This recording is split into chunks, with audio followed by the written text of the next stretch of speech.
کیلے بیچنے والی کی دل کو تڑپا دینے والی اسٹوری۔ یہ کہانی ہے ایسی عورت کی جو 25 سال کی عمر میں بیوہ ہو گئی تھی اور اس کے ایک بچی تھی جس کے خاطر اس نے دوسری شادی نہیں کی۔ پتہ نہیں دوسرا شوہر اس کی بیٹی کو ایکسیپٹ کرے یا نہ کرے۔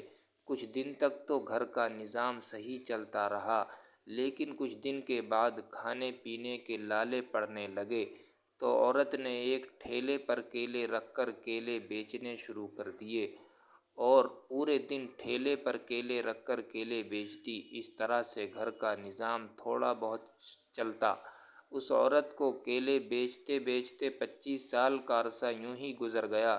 اس درمیان میں وہ عورت بیمار بھی رہنے لگی اور اس کو بخار رہنے لگا جو ٹھیک نہیں ہوتا تھا، لیکن پھر بھی ٹھیلے پر کیلے رکھ کر بیچا کرتی تھی۔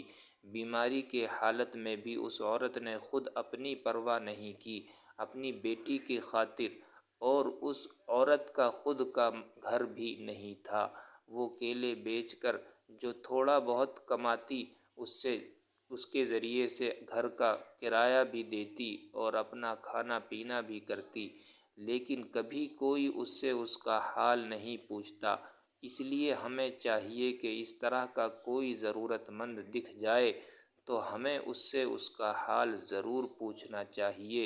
انسانیت کا یہی تقاضا ہے۔